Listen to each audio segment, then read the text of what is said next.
Bismillahirrahmanirrahim. Assalamualaikum warahmatullahi wabarakatuh. Selamat siang kepada semua teman-teman.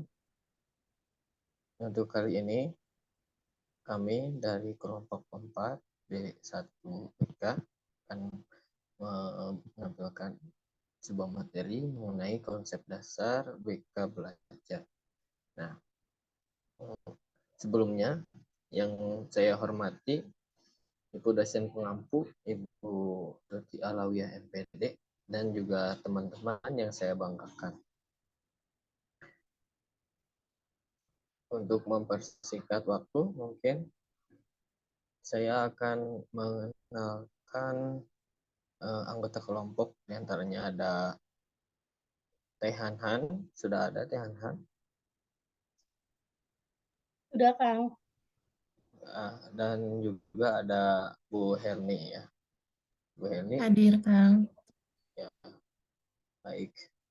Karena sudah hadir semuanya, untuk mengefektifkan waktu, kita langsung saja kepada pembahasan yang pertama, yaitu konsep dasar BK belajar atau definisi dari bimbingan, yaitu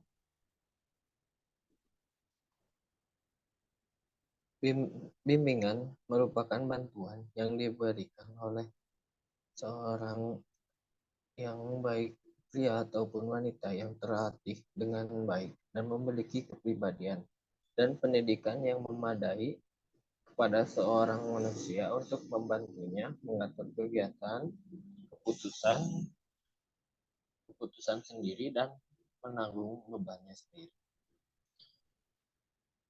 Bimbingan membantu setiap individu untuk lebih mengenali berbagai informasi tentang dirinya sendiri. Nah, dan juga ada konseling.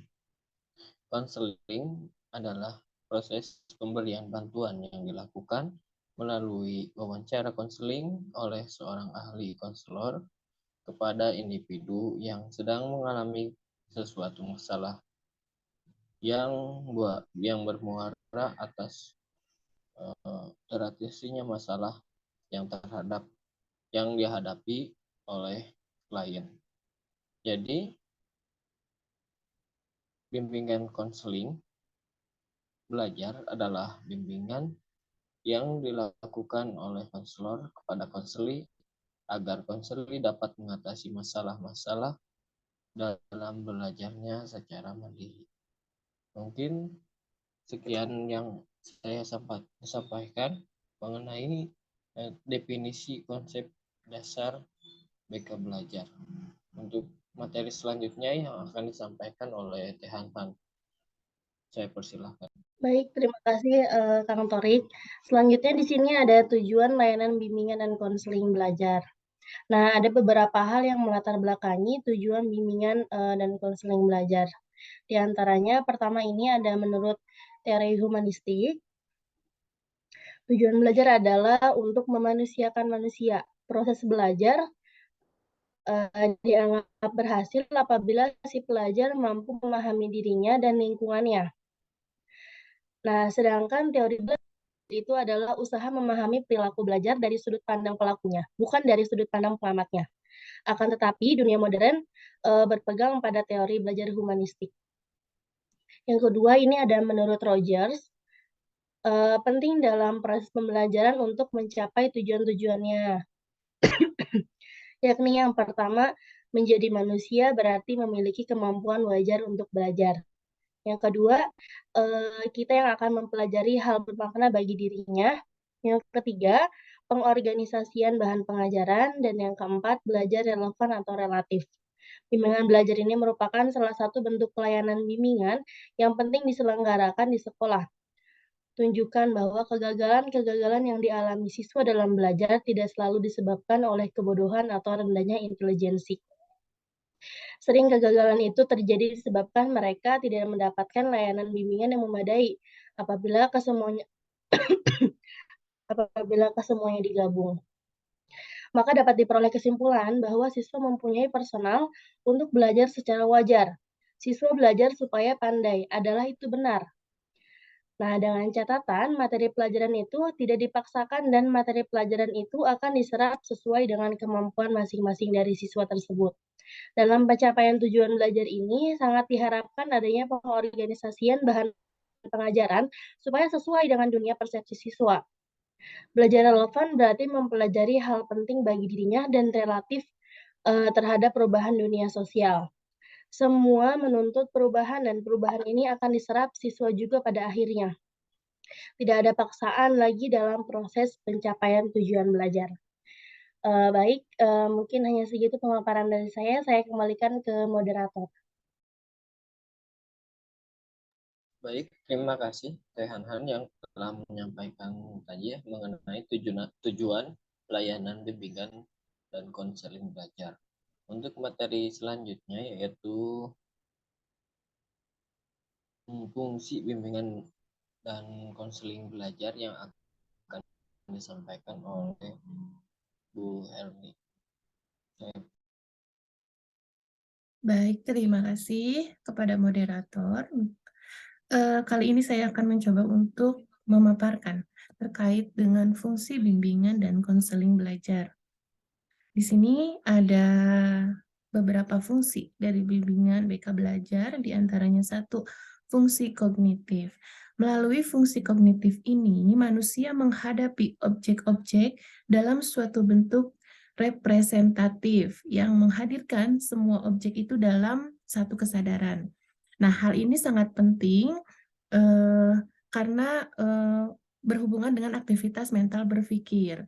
Nah, beberapa fungsi kognitif ini sangat berkaitan dengan salah satunya taraf inteligasi daya kreativitas, kemudian bakat khusus, kemudian organisasi kognitif, kemudian kemampuan untuk berbahasa, dan daya fantasi. Kemudian yang kedua ada fungsi konatif dinamik.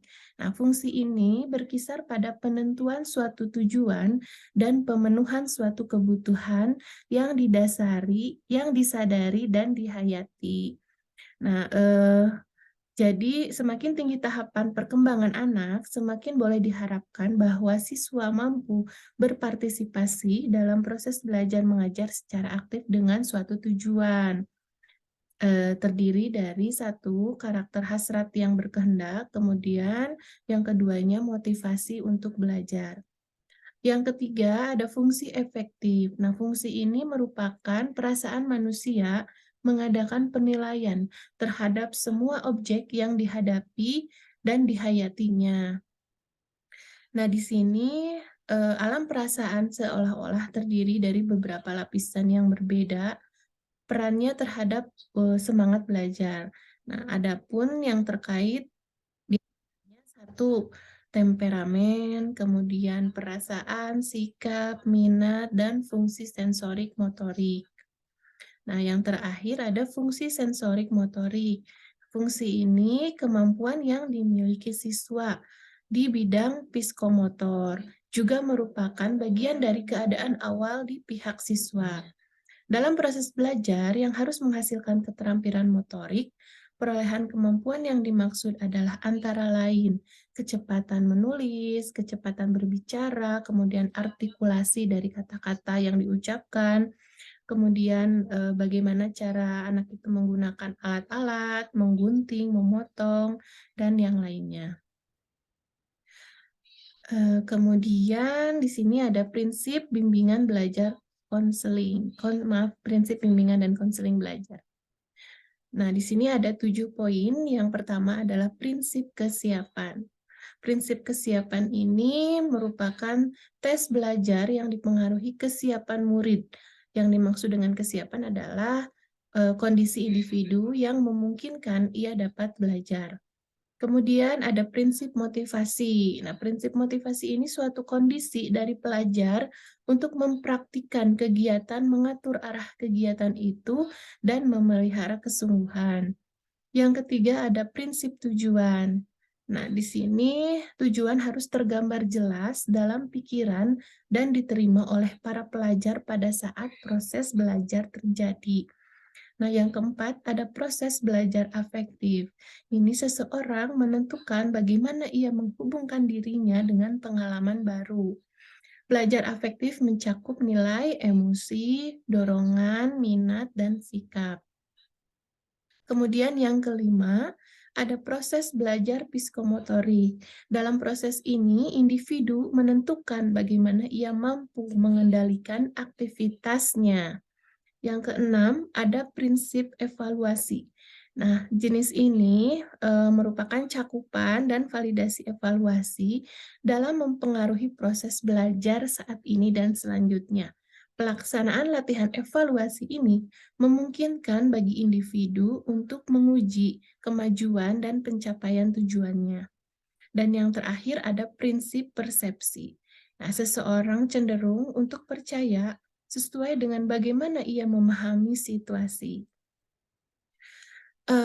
Jadi dalam pembelajaran ini, kegiatan belajar dan pembelajaran berhasil mengantarkan siswa mencapai tujuan belajar.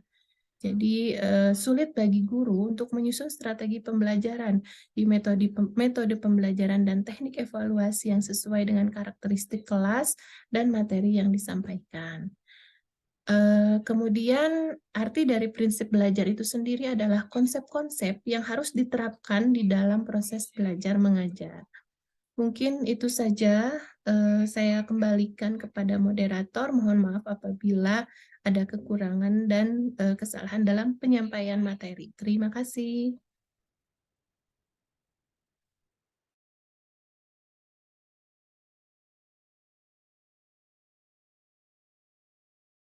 Moderator, saya kembalikan kepada Baik, moderator. terima kasih kepada Bu Helmi ya yang sudah menyampaikan materinya tadi mengenai tujuan dan juga prinsip bimbingan dan konseling belajar.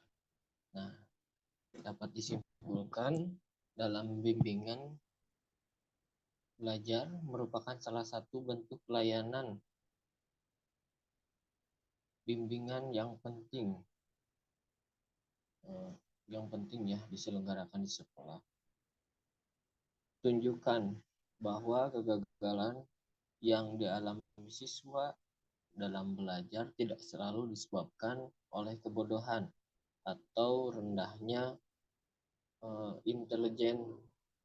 intelijensi dalam pemahaman. Seringkali kegagalan itu terjadi disebabkan oleh mereka yang tidak dapat layanan bimbingan yang memadai.